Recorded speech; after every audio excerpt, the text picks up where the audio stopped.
But the elephant in the room was not mentioned. You heard the Attorney General talk only about Akontamai. The Attorney General has referred some politically exposed persons to the Iyoko. We've not heard anything about that. There are some politically exposed persons that we, the Ghana Coalition Against Galamsey, have petitioned you about. We've not heard anything about that. There are some chiefs that are complicit in it. So let me read just a short bit of what our ask is. Our ask is that given the unprecedented crisis, the fact that our demands are clear, we ask you, His Excellency, to clearly tell us in granular definition, your granular definition of success in the fight against Galamsey. Also share with us very definitive roadmap that would include key milestones and timelines and how we are going to get there. We believe that the work that has been done by EPA and all about the level of heavy metals in our water bodies, the turbidity that have gone above 98,000 NTUs, and my brother, the scientist, that report you shared with us, unfortunately, for all of us who are scientists, we know that this is not how you measure water quality. That the best general is the one who wins a war without firing any shot. Our position as CBT is that at this material time, it is a bit premature to declare a state of emergency because it entails political, socio-economic, and other security risks. So therefore, our main point within this 6-point framework is to identify the center of gravity of Galamsey. And that center of gravity is the use of industrial machinery. So therefore, the main effort, and I'm speaking in terms of military strategy, the main effort of the state, the government, against that center of gravity will be to eliminate the use of machinery, heavy machinery.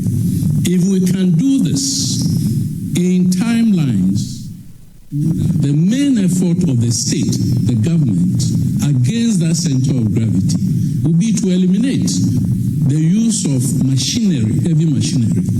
If we can do this in timelines, we would have reverted the issue of illegal mining to the days of Don Diego de Azambuja, when we were basically mining gold with basic implements. Once we do that, all other things will fall in line. But as I've said, our policy brief outlines the details of how we could go about it. I'd just like to say that it looks as if we need more money, and I'm saying this for the simple reason that when I looked at last year's budget for fighting Galamsey, there's about 10 million Ghana cedis. You guys allocated almost 50 million Ghana cedis to fight Galamsey, and already we are seeing some results. Question I have, how much money do you really need to fix everything? We just want to know. And by the way, you have to be giving us updates as to how you use the money. So how much money do you really need? Because it looks to me 50 million is enough for, and I'm seeing some results really, but we need more. Second question, is it official government policy to be deporting Chinese who are engaged in Galamsey? Right. Thank you. Now, in terms of prosecutions, the statistics that were given included 1,400 arrests. 1,400 arrests. Now, the biggest problem we've had with the arrests is the 48 hours rule.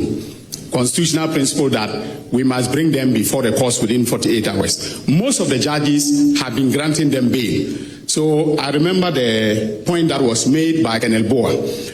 When we arrested 9 people in Kumasi, he called me and I told him that immediately place them before the court and then ask for them to be detained so that we do our investigation. When they appeared before the court, Your Excellency, they were granted bail.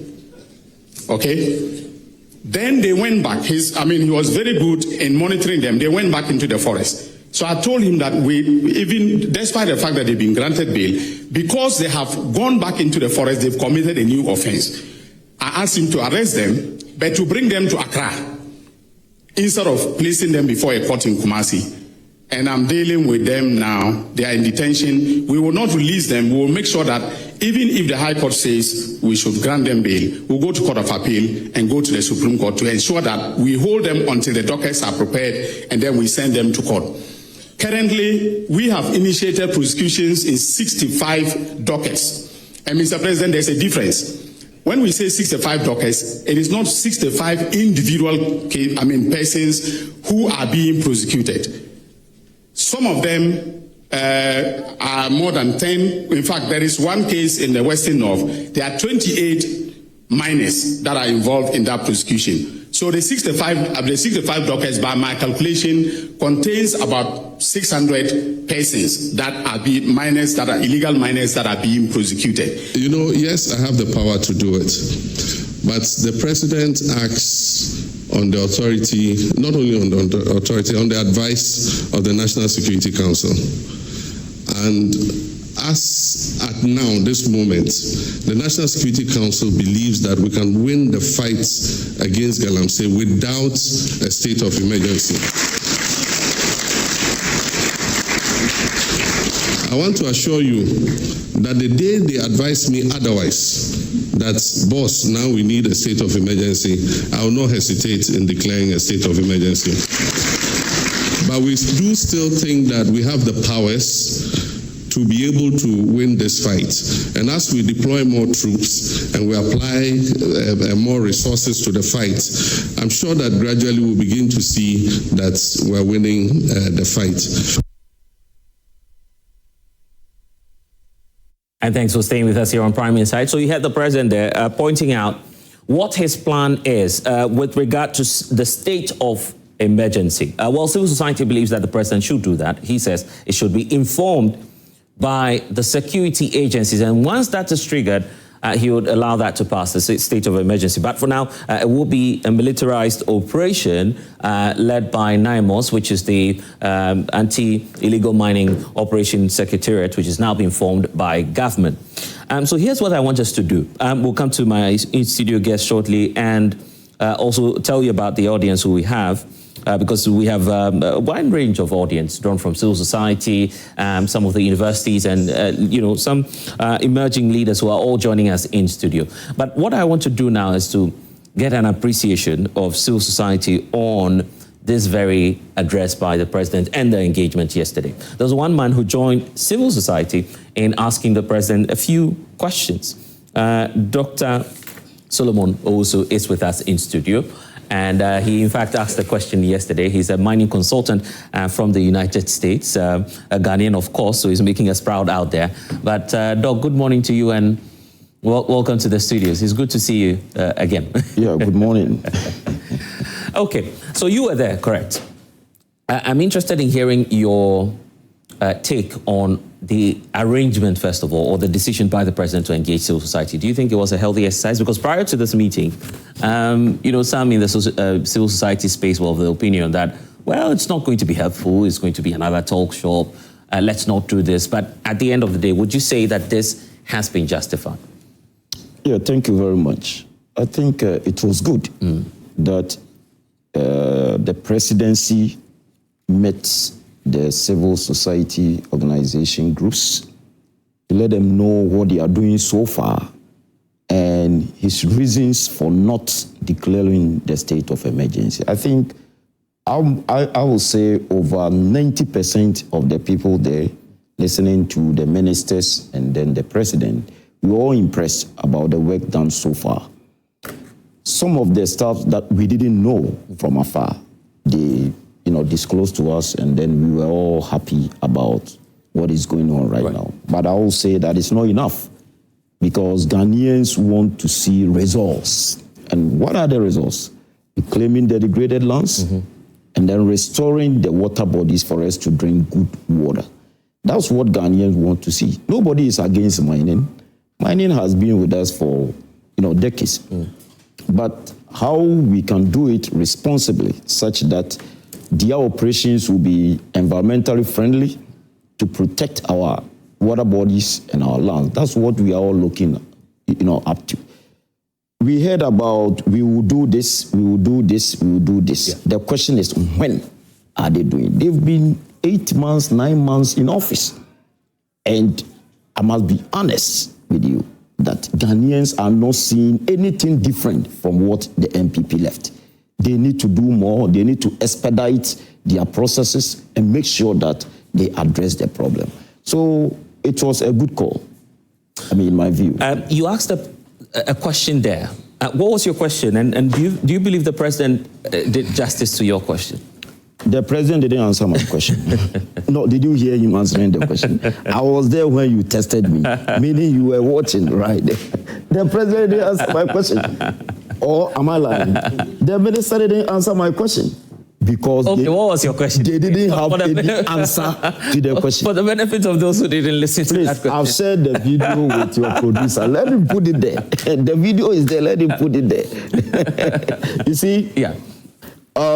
My brother, we need to be serious in this country. We've been pampering these Chinese guys for so long. MPP did same, and these guys are repeating the same mistake. I like President Mahama. I campaigned for him. I spent money. I spent my resources. I was not sleeping.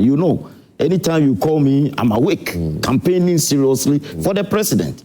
Because the MPP messed up with the mining, and we could see that they didn't have any solution to it, and they were not ready to listen. Now, you are in there. When I asked the question about Aisha 1, I asked one in April 2019 with Osafo Mafu at our embassy. Town hall. I'll share the video. Let them play here. I don't lie. Yeah. Play yesterday's one and play the Osafo Mafu one in 2019. You have the videos. Your producer has the video. I'm sure they are working on that. So let them put there so that they will know that I wasn't biased towards Akufo-Addo. And I won't be biased. I will say it as it is. Osafo Mafu, I asked him, he said, because jailing that woman wouldn't have addressed or solved our economic problems. Right. Everybody heard it. It was a news everywhere. I'm the one sitting here. Right. I asked the question in Washington, D.C.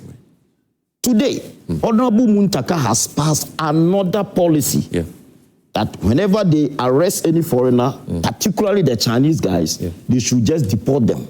But our laws stated clearly that they should serve their jail terms before deporting them. Yeah. And in 2019, President Akufo-Addo and his team passed a law that foreigner engaged in illegal money is supposed to go to jail 20 to 25 years. Okay. Ghanaians, 15 to 20 years. That was the law. So why do you have such a law? And you are telling me, has that policy passed through Parliament? Some will question you on no Chinese national has been jailed under this government, but they are all over the place degrading our environment. Yeah, but when you bring up the issue about the Chinese, then the question comes up as to whether or not you're not being too fixated on these people, the Chinese. Why the Chinese? Why stress on the Chinese? Because they are being aided by Ghanaians, I believe. So, do you know why, in my view, do you know why Muntaka has brought that policy? By the way, before I answer this question, after the show, or the event, a lot of people came to me taking my numbers and all that. Right. And then after that, I went straight to the Attorney General. I was looking for Muntaka, and I heard, he left the place. Oh, even before the event ended? No, he came there. After. I saw him. And I think before my question or after my question, he left the place. So I went straight to the Attorney General and I asked him, why that law? Has it passed through Parliament? Why should you arrest Ghanaians, you put them to jail? And you arrest Chinese guys, you just deport them without them serving any jail term.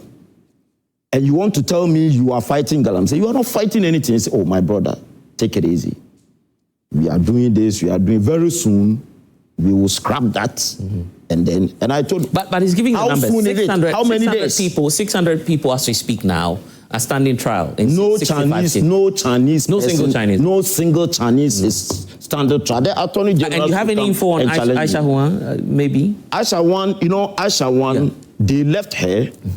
She came back, and then they arrested her again and put her to jail. I heard she's in Sawem right now. Right. So that if the MPP was able to jail Aisha Huang, and when I'm asked, Osaf, after Osaf Maf, I asked the president the same question at New Jersey, and they blocked me from entering, and it became a fight and all that. They were able to jail Aisha Huang, and you people score political points from my questions, both President Akufo-Addo and Osaf Mafu. The question is, why are you doing something similar, the same mistake that they committed, that they even corrected? You are doing the same thing, and you want me to keep quiet and say, I like President Mahama, so I won't talk. I will talk. Ghana first. That's why I don't belong to NDC. Right. I don't belong to MPP. Look, I will say it as it is. Okay, let's do this. State of emergency or security zone. Where do you stand on that? The security zone already. Look, the forests. Do you know that even the LI 2462 that they passed was for large scale mining, not small scale? Large scale. Right. Like Goldfields, Newmont, Golden Star, and all those big companies, how they operate. That is what the LI 2462 was passed on. And I even have a problem with the LI. Before the LI, there was a guide for mining in the forest. The forest, they have the protective, is it the protection or protective forest, and then the production forest. The production forest is where they allow the timber, loggers and all that. And then you can grow it back. Yeah, you can grow it back. That is where the guide even allow mining. Right. But the preserve or biodiversity spots, you can't those protective forest, you can't even do mining there. That was the guide. But the LI didn't state whether protective or production. The LI stated mining in forest reserve. That brought all these Wontumi and all those people mining in the forest. So the LI, even it was part of my questions, but the Attorney General and the Minister said they were going to repeal it. They said it. Right. They say another LI 2501 or something. So nobody even asks about the LI because we know, they are going to do justice to it. My brother, you see, we need to be serious as a country.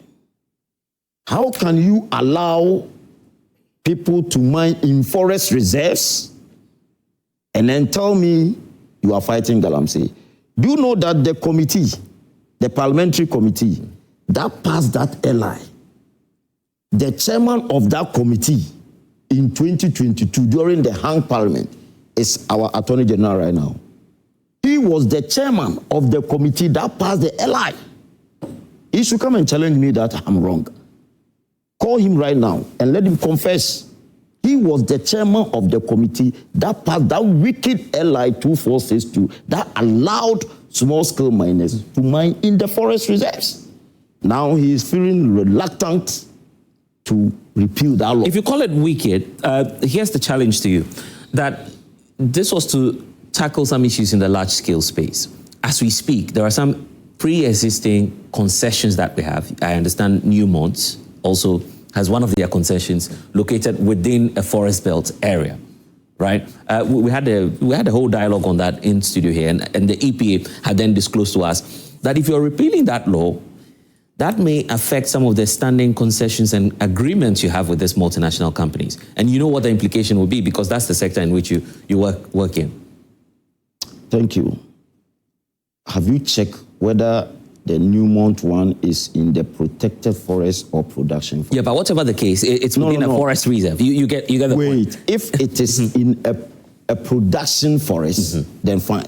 If it's in a protected area or the biodiversity spot, the biodiversity, then we should question the person who issued that license. Because the guide before even but there's no qualification in the LI, is it? As to whether or not No, the LI made it general. That's my point to you. So, but there was a guide before the guide 2000 or something. But if you revoke that, will you not trigger concerns that, okay, why are you flushing out small-scale miners out of the forest and not dealing with the large-scale ones? The large-scale, even the LI, is for large-scale, not small-scale. Yeah. The LI is for large-scale. So anybody mining with small-scale license in any forest is illegal. Illegal, right. That is number one. Number two, let's check the license that they issued to Newmont. Was it in a production forest which was allowed by them, or the protective forest? If we can understand that, then we will justify whether the person who issued the license was wrong or was right. Then we take it from there. Then we take it from there. But as I'm talking to you now, we don't know whether the Newmont, almost all the large-scale mining companies have concessions in the forest, most of them. And you can't tell me they should revoke their licenses without investigating to know whether their licenses were issued in the production forest or the protective forest. Right. So let's check that. Maybe I'll do that before my next... Before we go. Yeah. Okay. Then I want to have your take also on this issue about the state of emergency or otherwise. What should be the priority? Because civil society is still marching on. They are pressing for that state of emergency. The president says it should be informed by the security agencies. I was listening to the commander who addressed, give an overview of what's being done now. Are you satisfied with the approach they are now using? I think over 85% of the people who were there yesterday were satisfied with the president's response. The president cannot act. He will only act when the National Security Advisory Board informed the president where we are. We need to declare state of emergency. Last 3 weeks or so, I was here. Yeah. And I told you that we are not up to the stage where we should declare state of emergency. I was here with Elikem here, and the MPP guy was making noise, but I wish he's here today. What I said was exactly what the president, because I did thorough investigations before coming here. We are not up to that stage. But I must say that yesterday it was all about we will do this, we will do this, we will do this. Elikem, go and tell your people they should do it. Ghanaians want to see results. Ghanaians want to see action. The two main problems are the water pollution and then the land degradation. When are you starting? Have they allocated some budget to, allow the institutions to flow? Yeah. Yes or no? So please, we are giving the president maybe the next 3 months. I know he will call us again. You'll be there, and as at that time, you say, oh, we have started doing this. Then we will all be satisfied. Right. Because look, in the next 3 months, if nothing is done, I think people will push for state of, and I will be the campaigner, this senior campaigner for state of emergency. Oh. In the next 3 months, if we don't start anything like addressing the issues, instead of calling for engagement, calling for media and all that, that is not a solution. You lead a demonstration on that? I will lead a demonstration. I wouldn't mind stripping myself naked and lead a demonstration. That's how serious you are. I'm telling you. Wow. I'll come back to you so I get your thoughts on what happens in the US, for instance, where you operate, and how they're able to mine sustainably with very little effect on the environment. But joining us this morning as well, Deputy CEO for the Forestry Commission, Elikem Kotoko, is with us. He's also Deputy National Organizer for the NDC. Elikem, welcome. Good to see you. Thank you so much. Not an easy time if you're in government, because, and especially if it's about your work, it's got to do with the forest reserve. So many questions arising as to what we're doing to protect the forest reserves. But your impression, first of all, on the engagement by the president yesterday? I think my impression is no different from what the majority, good morning, what the majority of the participants yesterday held. There were those who did not know what exactly the steps government was taking. And they emphasized the need for us to regularly update them so they are not kept in the dark. And that, I think, I agree with them. I'm sure the president did also, and so did the sector minister.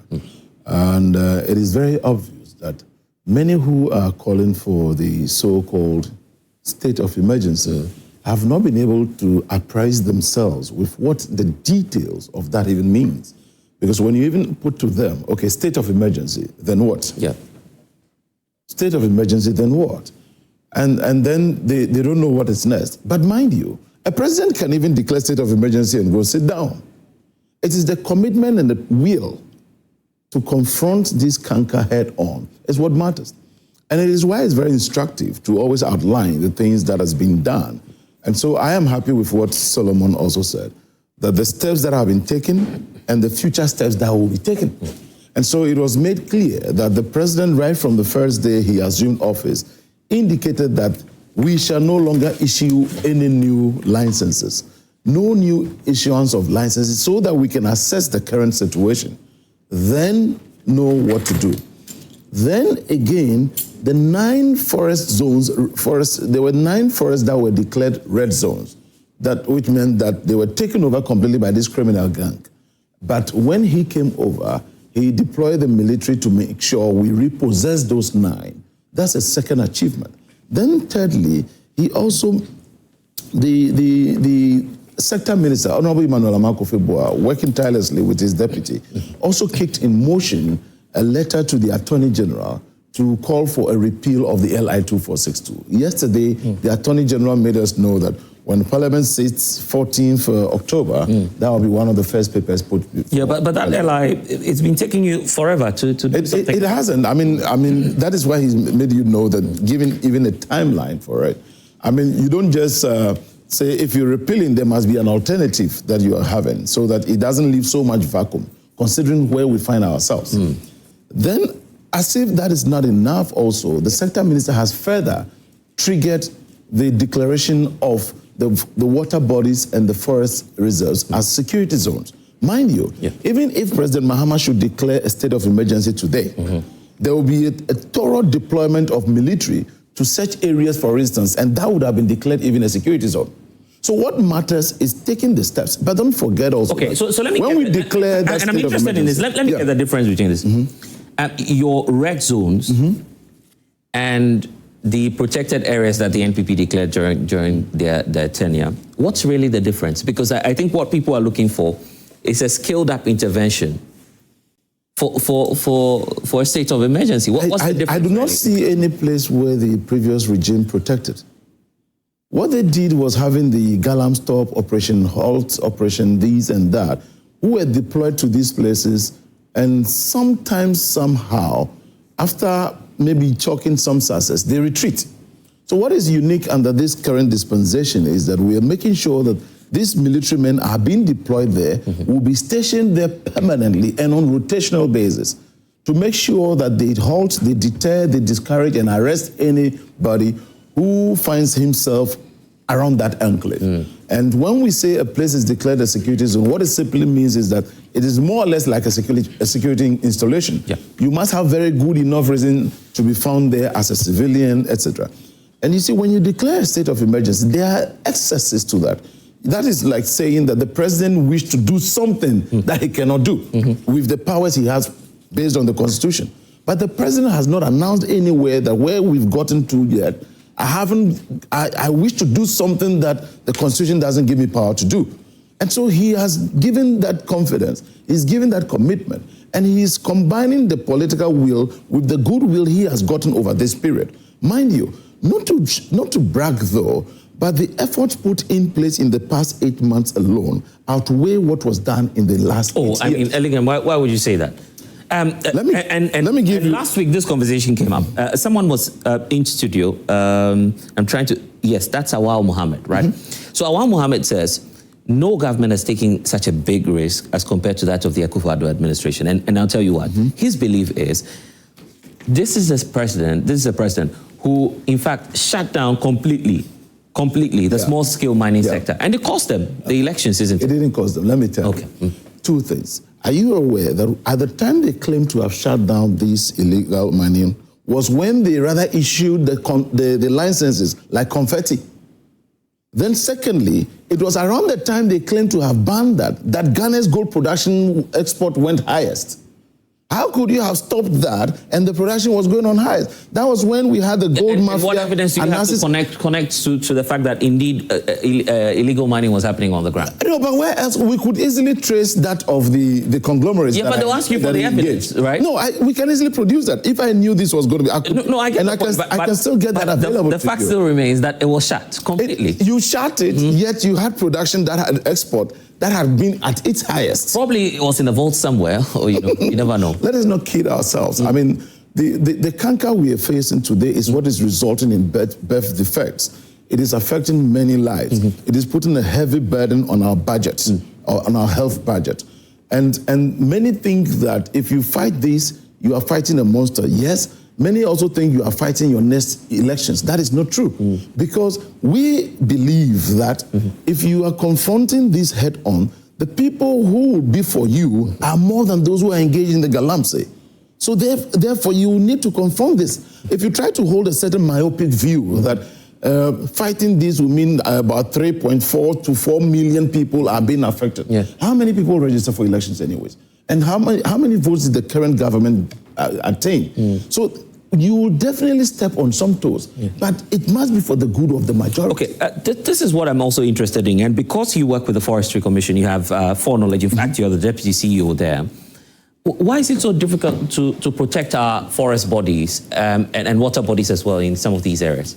To the large extent, what happened in the past 8 years was that there wasn't much recruitment into the Forestry Commission to protect our forests. Rather, there were recruitments for supposed to be called job for the boys kind of thing. And that was for the youth in afforestation. You know what that meant? That was just merely about tree planting. We intend to engage with the YEA and other relevant stakeholders so that in the coming year, we shall recruit more park rangers and guards who will be deployed to protect these places. But this can be achieved only after the military are able to deter most of these people from there. Some of them are wielding sophisticated weapons, far, far better than what we have. You know, so your men are scared? Our men are, your men are scared in a way. And I think I've repeated this before. In our neighboring countries, the forestry services or the forestry commissions are usually a detachment or a deployment of the military. And so you hardly will even find civilians in there. Because water and our forest reserves, you've heard of the saying that when the last tree dies, the last man dies. And they also say water is what? It's life. And we must offer every protection of national interest to that. And I feel that when we do that, then we are doing the right things and making sure it is done in perpetuity. So yes, the challenges are there. The government cannot give all its budgets to Forestry Commission alone to do so. But I believe that moving forward, the president, seeing the severity of the matter, would also give some heavy consideration to the commission. Just as I'm aware that when we met the finance minister 2 weeks ago, he didn't hesitate at all to give approvals to whatever needs to go to NEMOS, because they are the only task force mandated to fight this. And you see, in the past, there were too many forces fighting this, and some became compromised and others were infiltrated. But now everything is NEMOS. Don't say, I'm working with national security, I work with the police service, I'm a military man, therefore I have put onto myself the cloth of a task force to move into the forest reserve to protect it or not. No, you must give every tip-off to the NEMOS. They have the men, the equipment, the resources, and the training to move in there and extinguish anybody involved. Okay. Fortunately, Lawyer John Dako is joining us. He's the Vice Chair of the Environment Committee. You work closely with him sometimes, I believe. He's also a Member of Parliament for Swami. Good to see you. Welcome to the program. Your first time here, I believe. But anyway, we have our studio audience who will be asking you a few questions and putting some issues to you. But at the committee level, why is it that you've not been able to, work together with the lands minister just to repeal this LI? Because that's what civil society is asking for. Oh, thank you very much, and good morning to our cherished viewers and our studio guests and my brothers, Elikem and I'm told you are a mining engineer, my brother. Good morning to all of you. Yes, so thank you. So The committee is ready to work with the ministry. Indeed, when it comes to the repeal of regulations like that, it actually comes to another committee, which I sit on, the subsidiary legislation committee. I can tell you, if the ministry brought the legislation, we will obviously work with it with dispatch.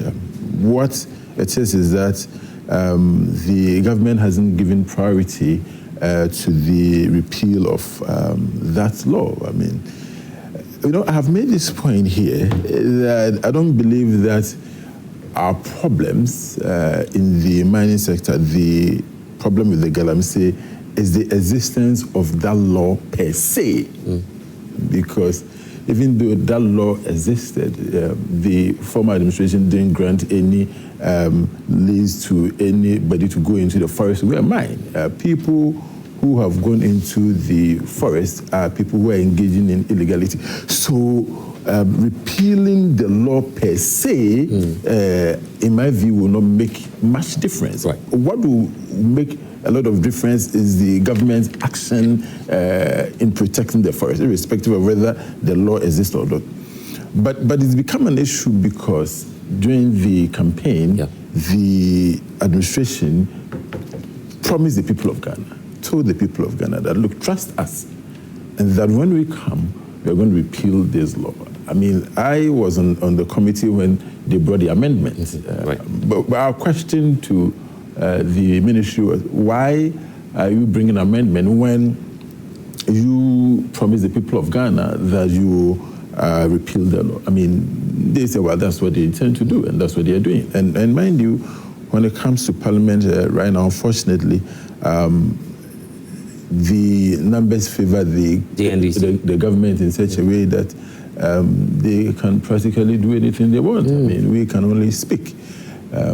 Again, as my friend was saying, I mean, the government came in with a lot of goodwill, and so they've decided that they will ride on their goodwill to do whatever they want. So we are doing our best. We are at least talking to the ministry, talking to the minister.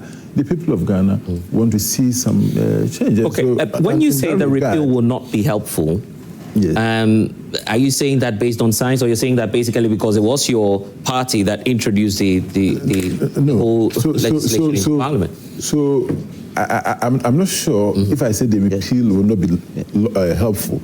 I'm saying that the repeal per se is not what is going to change the situation, because, you have the law there. Yes. The law, the main thing that is about the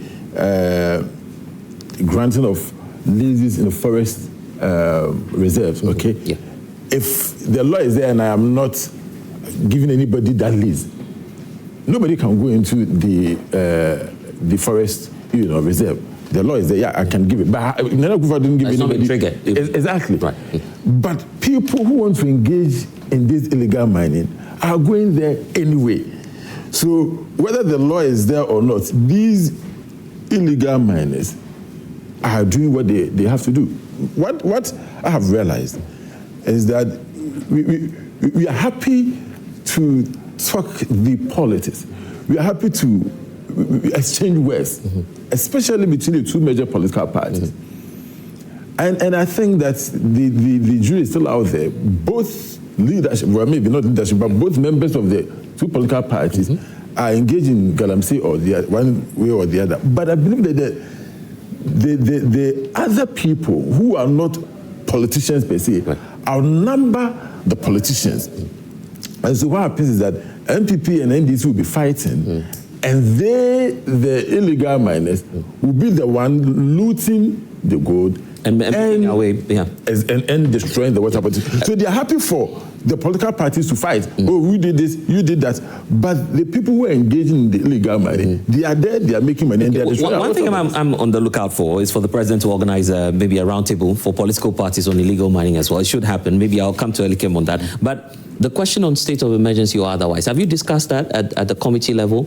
Do you support it as the minority side on the Environment Committee? Yes, I mean, look, looking at what has happened so far, look, we know last year as I last said, August, September, the turbidity level of our water was 14,000. Today, it's 90,000. The research is there. Nobody can disprove that. So, of course, I'm not saying 14,000 was good, because my understanding is that acceptable turbidity level is 50. Yeah. So even if it goes beyond 60, 70, it's bad. It went to 14,000 last year. It was bad. The then candidate, President, His Excellency, John Dramani Mahama, and his administration said that we need to declare state of emergency because the situation was bad. Now, are you sure it was that on record? He never said that.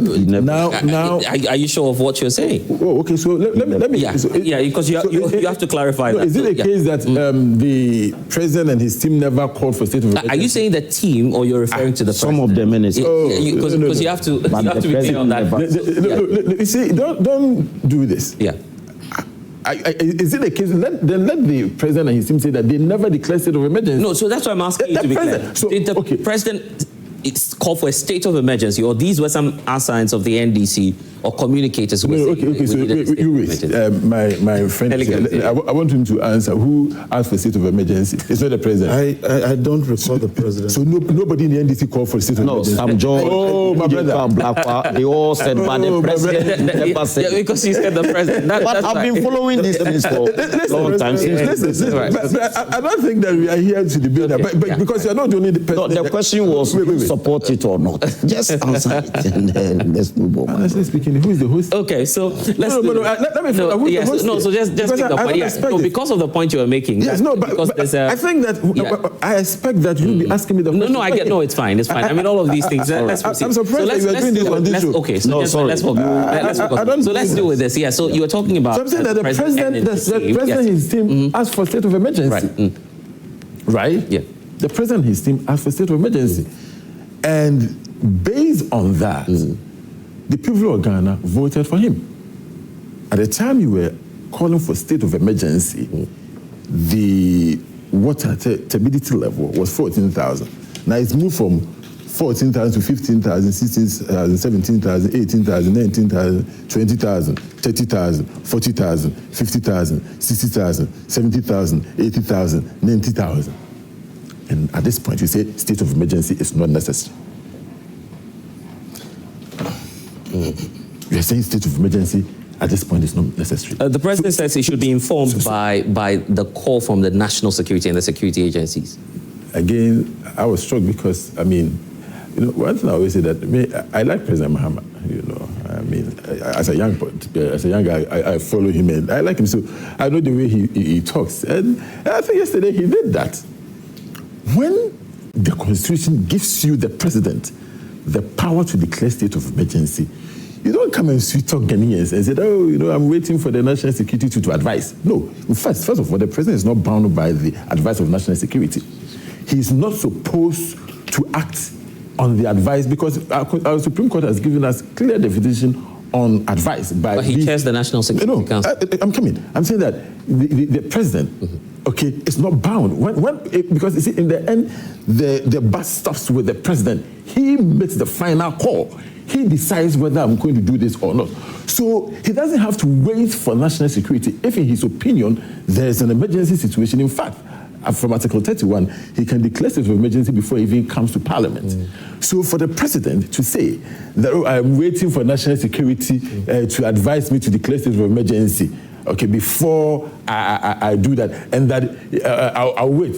The day they will ask me to do it, I'll do it. For me, I think it's just shifting his duty as a president. He has the ultimate responsibility. He's the one the people of Ghana voted for. He came to promise the people of Ghana that vote for me and I'll protect the water bodies, I'll protect Council, the forest. you know the implications of what you're calling for. You understand the implication of calling for a state of emergency. Some say that even rights may not be upheld. Are you not mindful of that as well?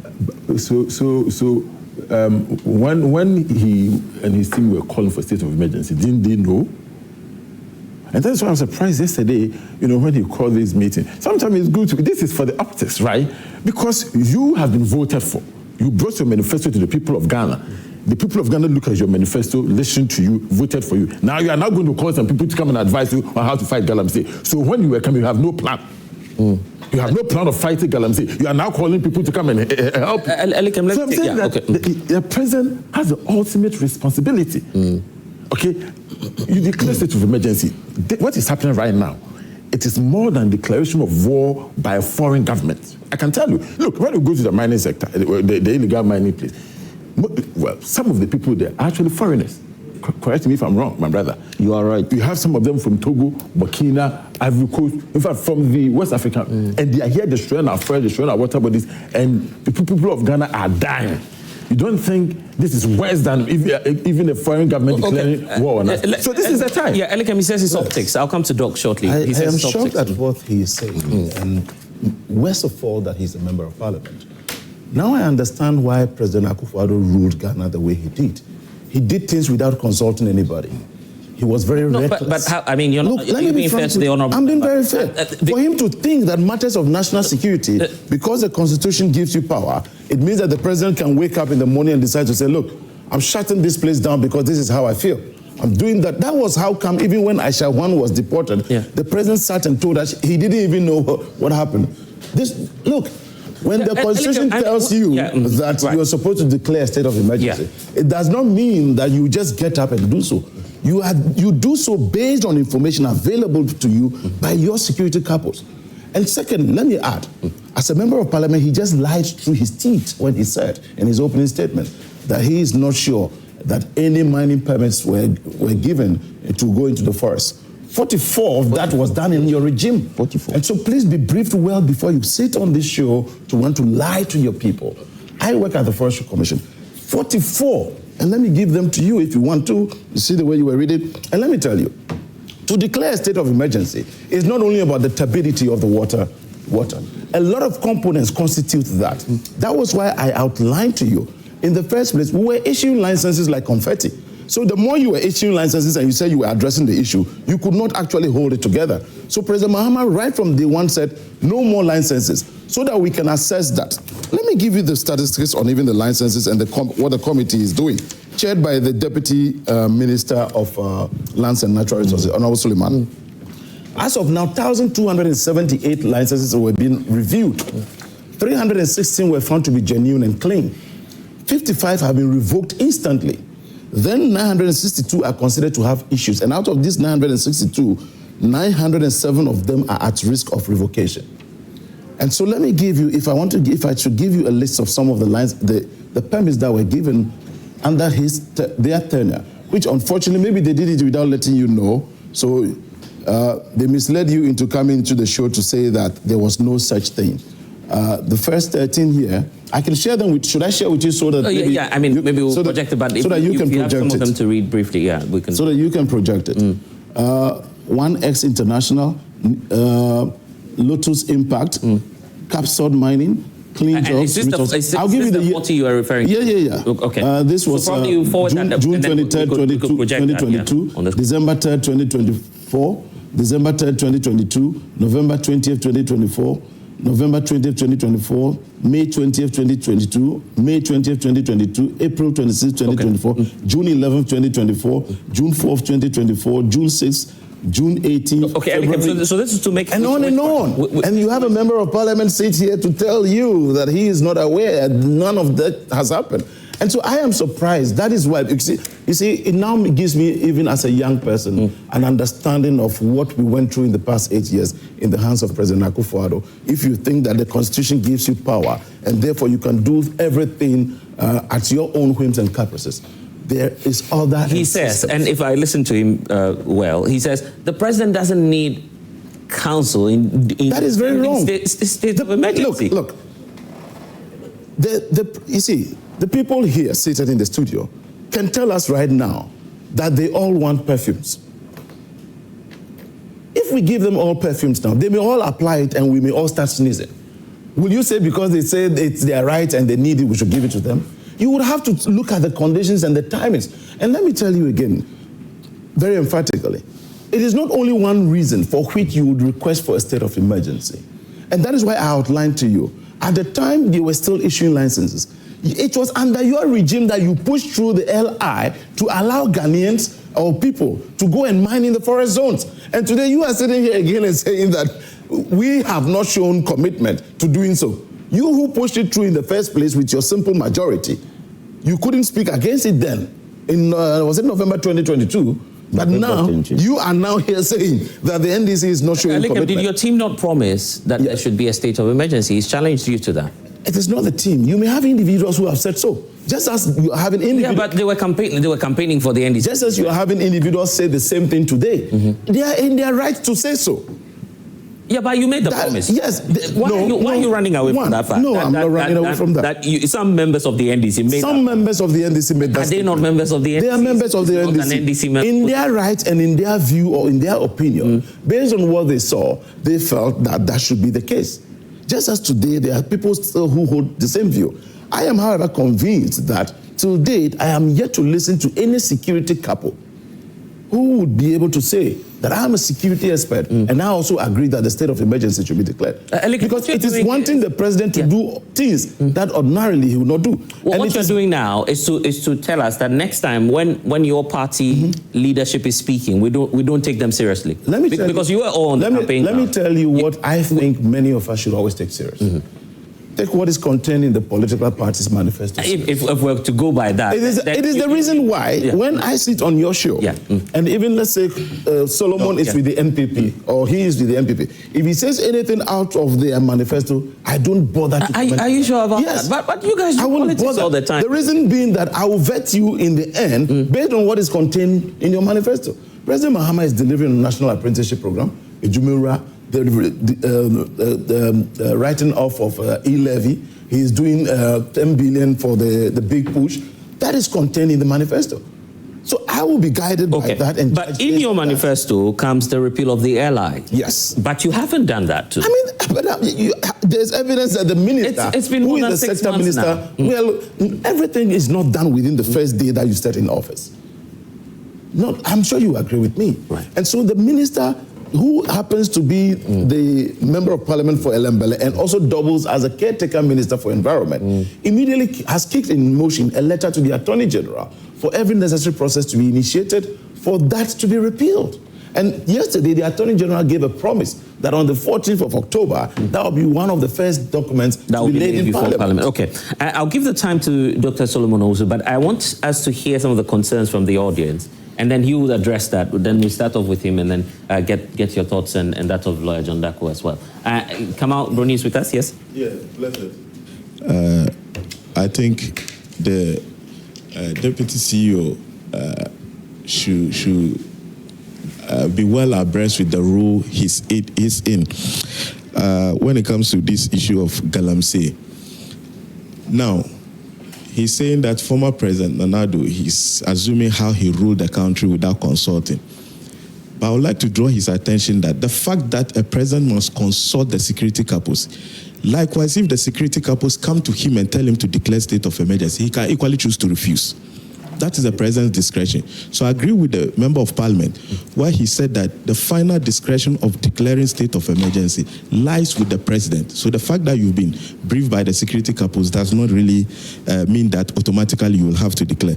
But you see, blessed, in all this, the NDC suddenly is running away from their own manifesto. In all that is transparent. Because the simple thing is that they are now enablers of Galamsey. So definitely, I don't see how they can really try to solve this thing. Because if a president tells you that Galamsey is offering 4 million jobs, and therefore declaring state of emergency will mean people will become jobless, it tells you how enabling the president is. Now, the president, as part of the strategies of the NDC, in their manifesto, you should check the 120-day social contract the president has with Ghanaians, which he has failed woefully, has to do with banning all forms of small-scale mining. It's in there.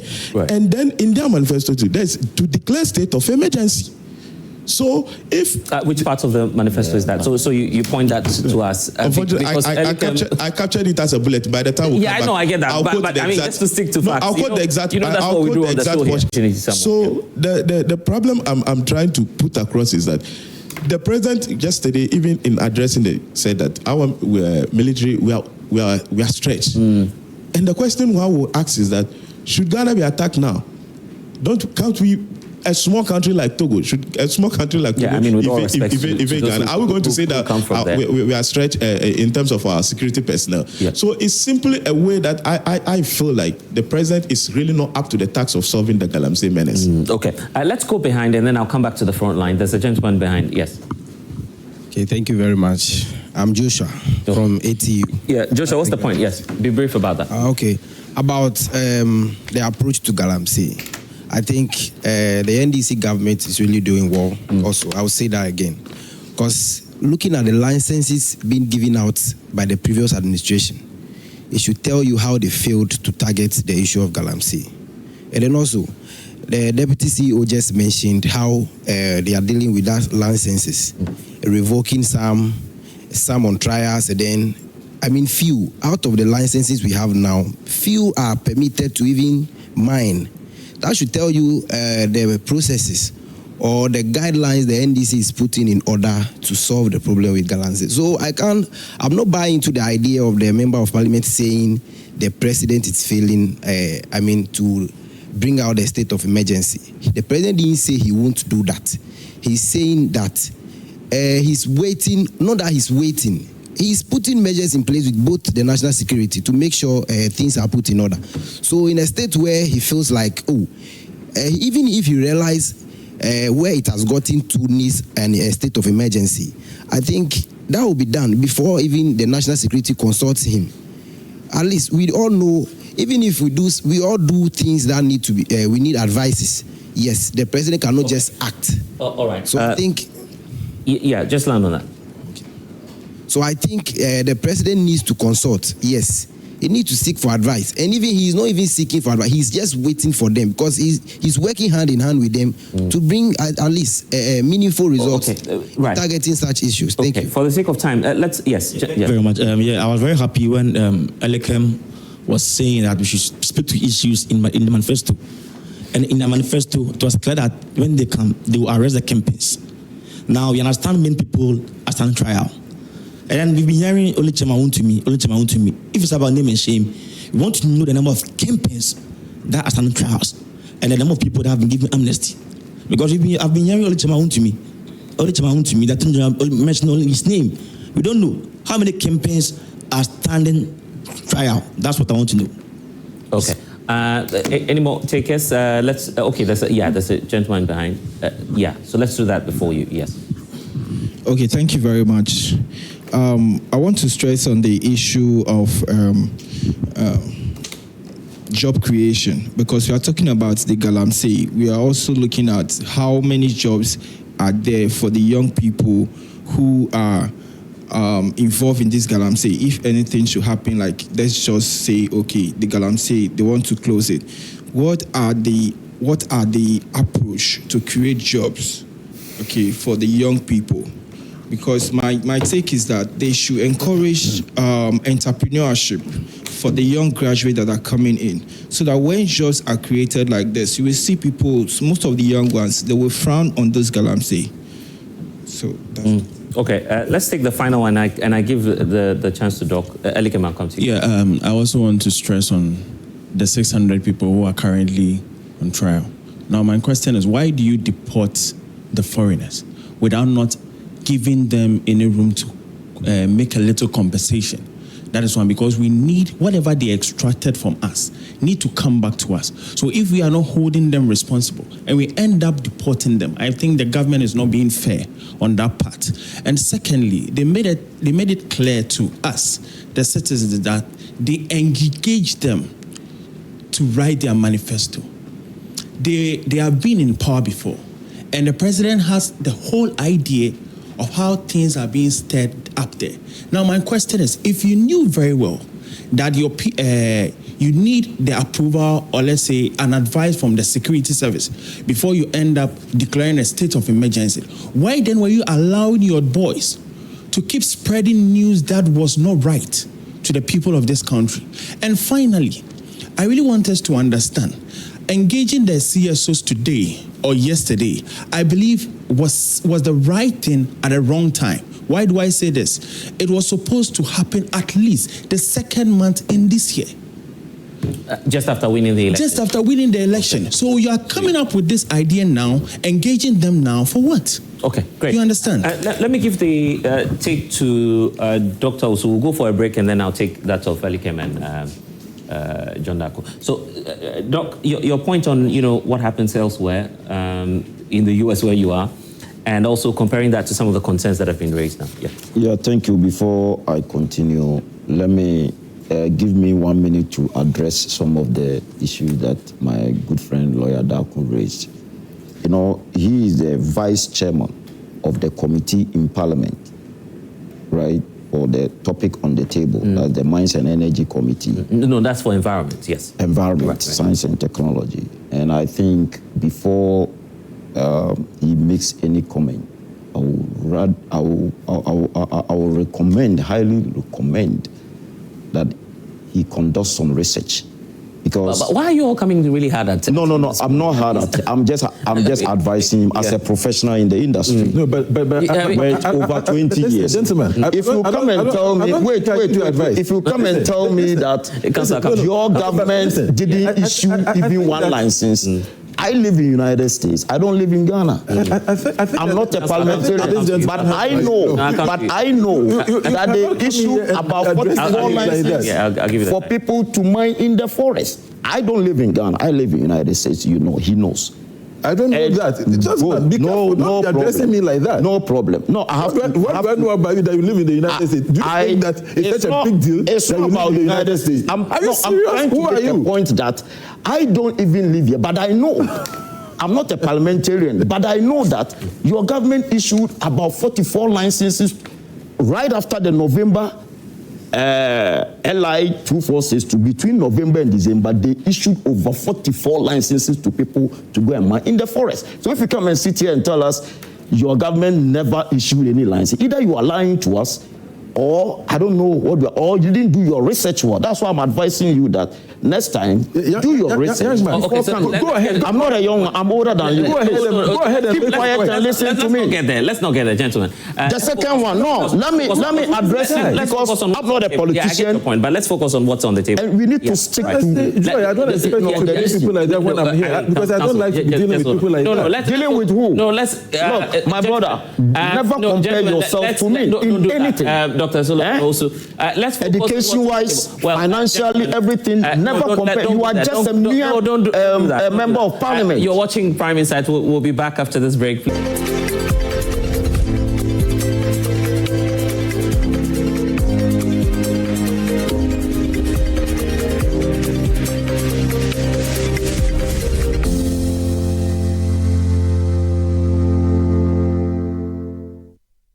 Okay, good to be back with you here on Prime Insight. Dr. Solomon Osu was just landing off a point there. Doc, so there's a question to you.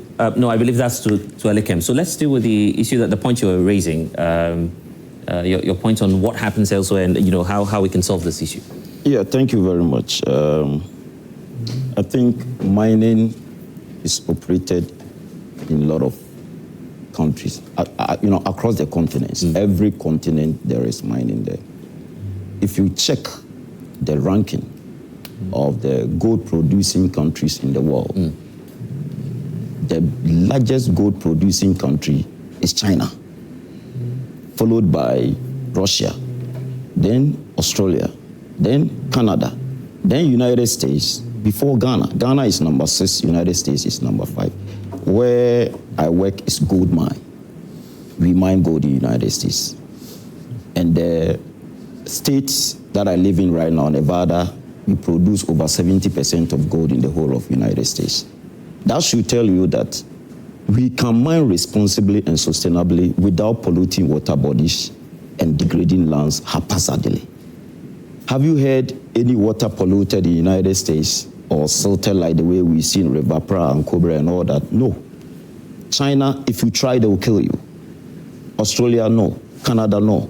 So if all the countries before Ghana, they all mine without polluting water bodies, why can't we do so? Why can't we do same? My brother, the fundamental problems, one, the wastewater from sites that are not controlled, contained, and treated before joining the streams to join the river bodies. Yeah. That's number one. Number two, dredging in the water bodies. And we all know that mining in water body is illegal. The Minerals Commission only give licenses 100 meters away from a river body. If this is a river body, we have 100 meters here, 100 meters here. You can't mine within, you can only mine beyond the 100 meters. Why do we have people mining directly in the river bodies with the champagnes? So one, law enforcement is one. And after clearing them, we need to restore the rivers.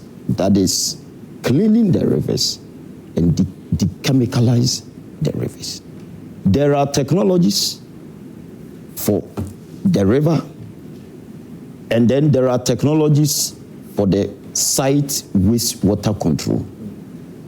I've heard that the president and the government is trying to employ that technology and implement that into the small-scale mining sector. Wait, is it a gold catcher also?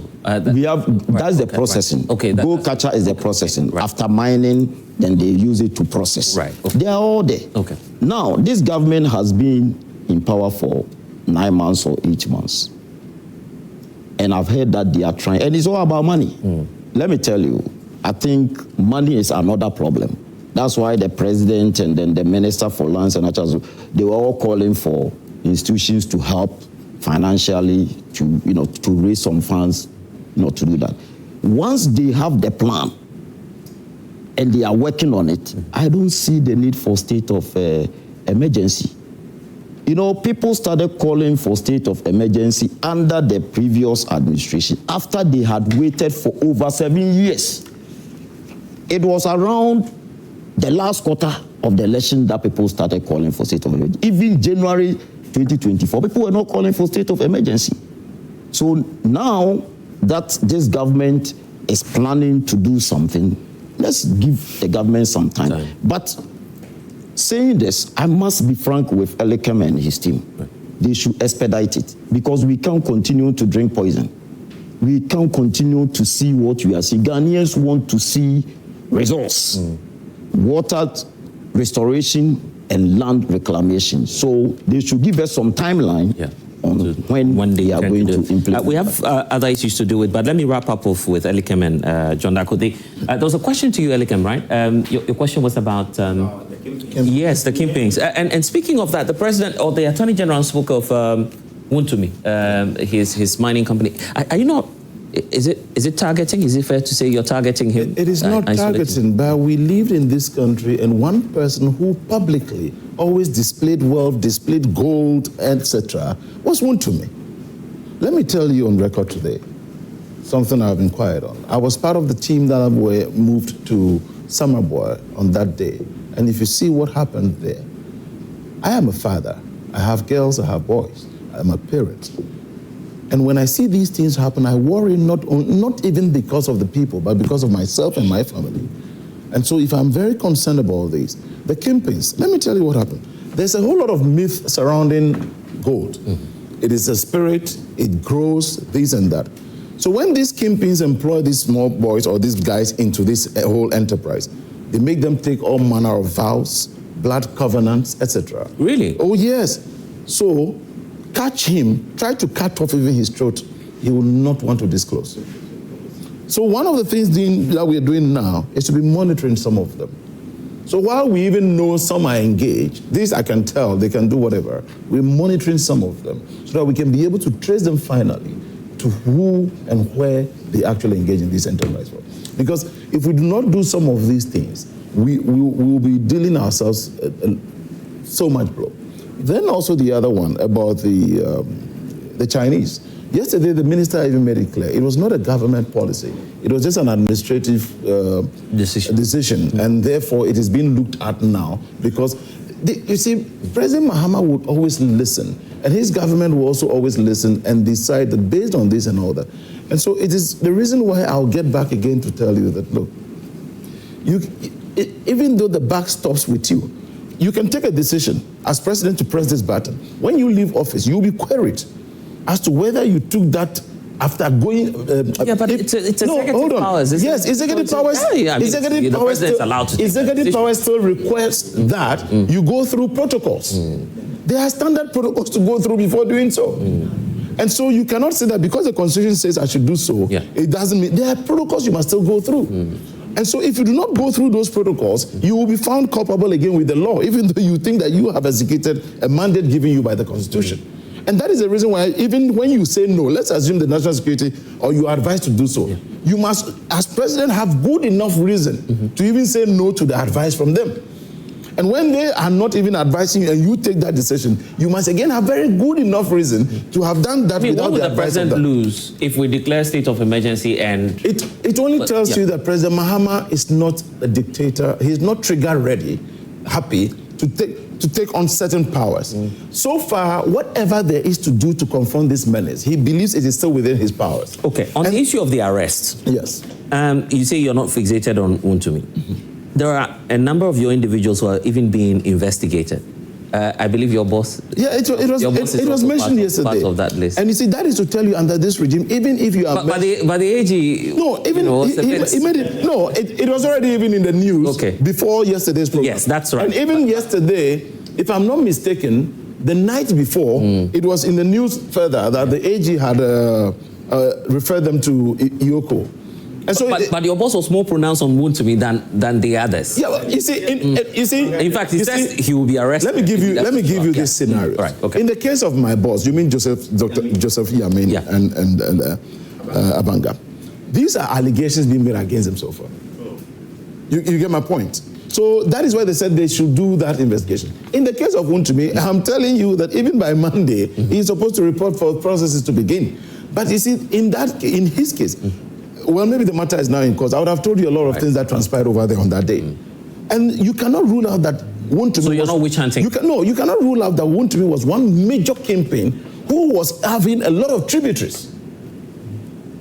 So that is one big shot you are trying to take down, because when you knock that, for instance, you were renting your space to a lot of Chinese.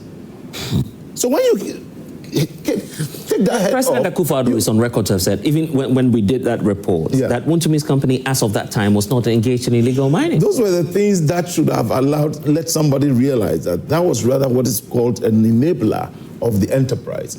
When President Akufo-Addo said Wontumi was not engaged, you saw how he always rushes to the defense of these people without any thorough investigation. You in the media have done, Donko is there. Erastus works here. So that is good enough reference point as to whether Wontumi was doing illegal mining. Wontumi didn't have all the permits to do what the court will determine. By Monday, everything will start, and then we'll begin to see all this. Look, that is why I need to state again that a lot of things accounted for why people were calling for the state of emergency at the time. The fact that we're issuing licenses. President Mahama says no new licenses. We've repossessed 9 of the red zones. We have also now decided to be registering excavators, tracking them and geofencing them, which was not the case. In the past, they just come through the ports and they were going everywhere. Then also the repeal of the LI 2462, the security zones that are being declared, and then finally, the introduction of NIMOS. One will ask what is different with NIMOS from the Galam Stop, the Operation Halt and all that. These are military men purposely trained for that, one. In the previous regime, they were not trained, they were just military men deployed to go. No, that is the truth. No, I am, you see, when they're giving the command, they would obviously so they were just giving the command, go in there and stop. But this time round, we are, okay, so let me give, sorry I didn't do this. Briefly, containing the NIMOS is the military, the police. The police are to effect the arrest.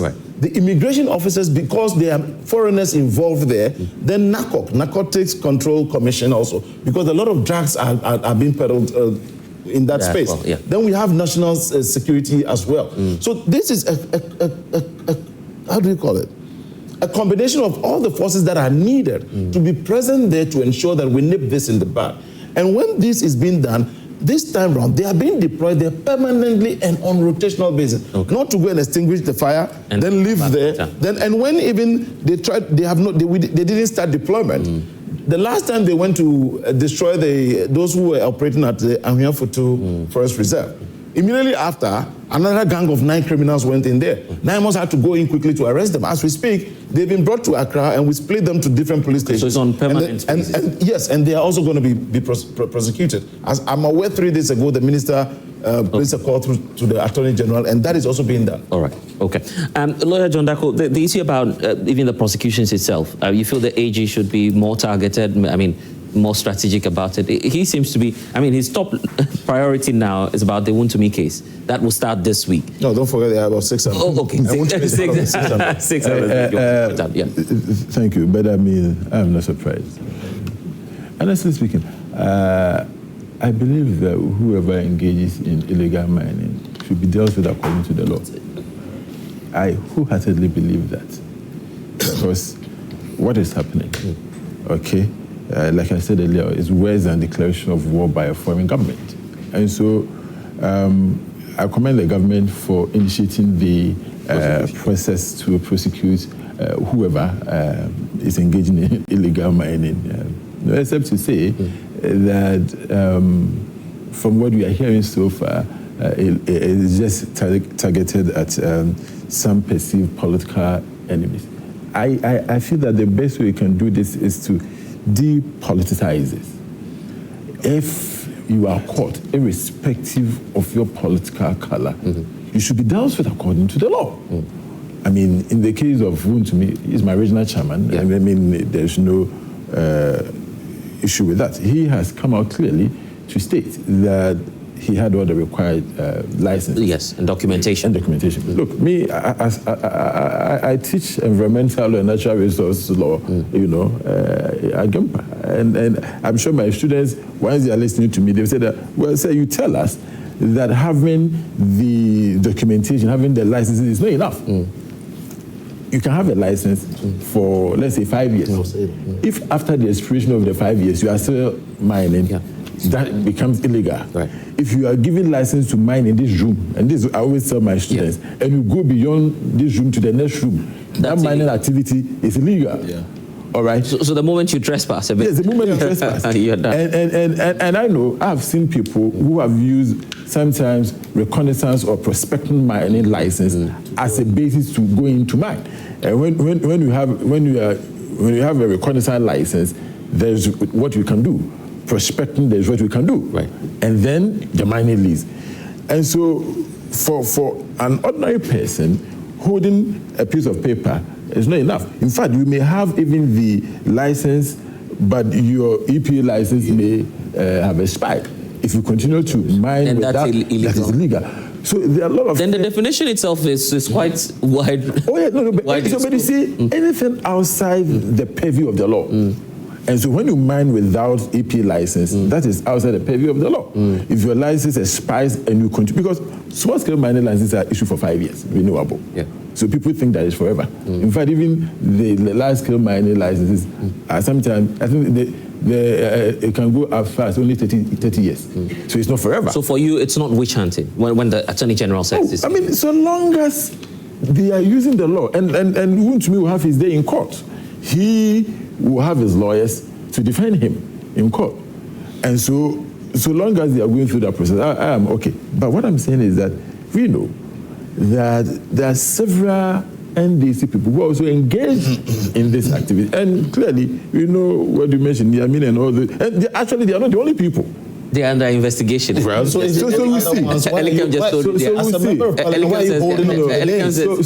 are under investigation. Well, so we'll see. I mean, fortunately, today is Saturday. Today will not be the only Saturday. Yeah, definitely. Next week will be another Saturday. There will be another, definitely. In 2 weeks there will be another Saturday. So today is not the only Saturday. So another Saturday will come. So we here as the people of Ghana will see the government's approach, whether it's targeted, whether it is a desire to fight illegal mining, or whether they are going to protect their own and go after. Are you willing to give some of the names out to government?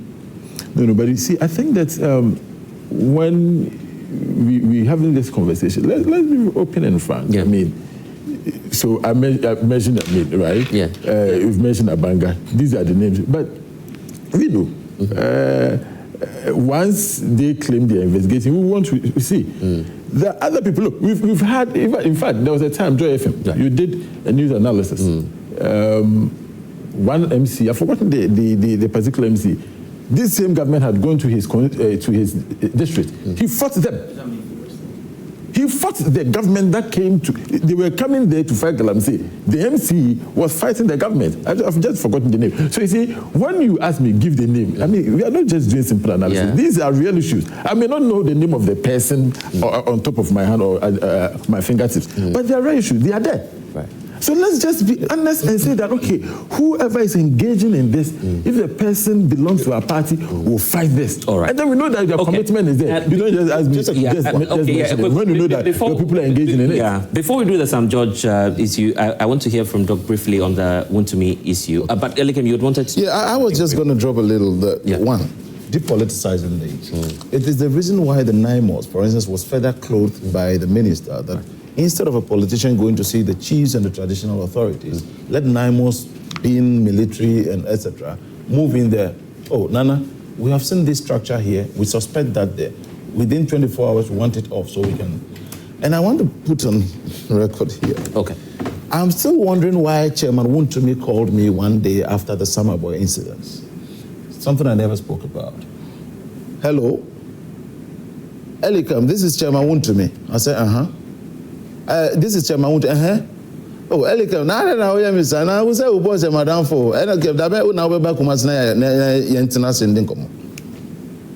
What was he calling me for? Inviting you as a friend. For what? What for? I never said this anywhere, but I have decided to. Yeah, but I mean, you are both in the biggest political parties. You are a deputy national organizer. He's never called me, not even when I won my elections. Not even. I mean, look, I am happy to hear him say, you see, who didn't know that if you want to make mention of names, he was one of the #1 people who probably was perceived to be leading people into the forest, into the places, because he saw himself as the greatest kingpin, and nobody comes through the mind except through me and Wontumi. That was it. Wow. Now, if I had said that you asked me to provide evidence, I'm surprised. But you allow Elikem. So I think that he says he will. No. If you Elikem, you can say anything without providing evidence. That he's the one who leads people. He's the one who leads people to the minus, and that you cannot go into minus except. I mean, but you see, I thought that. Look, he says he called him personally. Listen, I thought that we were moving away from the. You see, honestly, I believe that this menace has to be tackled well and be depoliticized. So I talk without even the policy. But I think that my brothers in the NDC feel that it's always good. But you see, right now, remember, you're in government. Yes, I am. You are in government. I haven't forgotten. So when we begin to talk like this and continue to politicize it, then it's going to... What makes this politicized? It's going to make your work even more difficult. Listen, the other time I said that, look, when it comes to this Galamsey, maybe one of the ways we can do this is to sit down, the two major political parties, sit down. And Georgia. And make a deal. Okay? A deal? Yes. You see, listen to Donald Trump a lot. And he said, let's make a deal. Political parties make a deal to solve a particular situation. Right. And I've said that, look, NPP, before the 2020 election, the party was fighting the Galamsey. We all saw it. The declaration that the president, in fact, he stopped mining for so many months. All of that affected the party in 2020. In the lead up to the 2024 election, of course, as a political party which want power to resolve many issues, the fight against Galamsey was relaxed. So you believe that now is the time for the political you understand to come together? Now I'm saying that the NDC, when you continue to go the politics way, it won't be helpful. It won't be helpful. So when you say that, let me just before I land, I made the suggestion here, and then let me just say it again.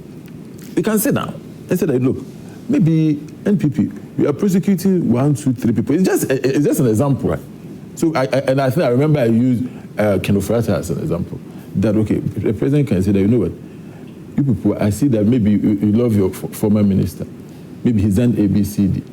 In exchange for maybe leaving him, give me 100% support to fight Galamsey. I'm just saying, we can have... you understand? Yeah. That's how we make deals to resolve issues. Right. Okay. But they are not ready to even listen. Yeah.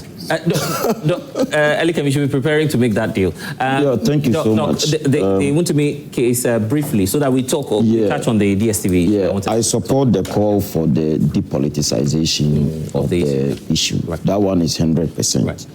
And for the Wontumi's case, I remember as at that time, the Minerals Commission came up with a report. I had the report. It's unfortunate I didn't print all those things here. I had that report, a copy of that report, stating that Wontumi was not mining with a mining lease as at where they did the arrest. Right. He didn't have mining lease. And then even the minister, Abu Jinapo, came up and said it was illegal mining. Then the president later came up and said Wontumi was not doing illegal mining anywhere. Right. That time, I even wrote an article on that. Said, which is which? Now, NDC is in power.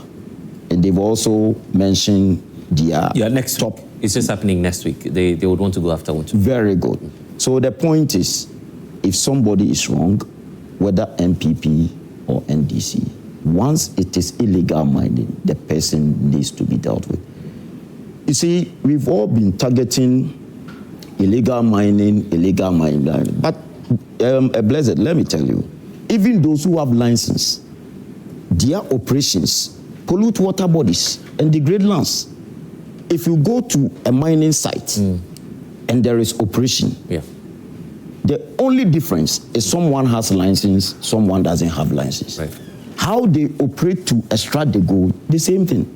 They don't contain the wastewater. They don't control the wastewater. They don't treat the wastewater before joining the streams to the rivers. So if we can address the wastewater on site, address the dredging and control the rivers, and then we see restored water bodies, and then concurrent reclamation as they are mining, they, reclaim the lands that have been degraded. All right. I don't think Ghanaians will have issues. Okay. So the government, Elikem and your people, they have to work on that. Your government should work on implementation of the responsible and sustainable mining, which will allow them to mine in environmentally friendly manner. Okay.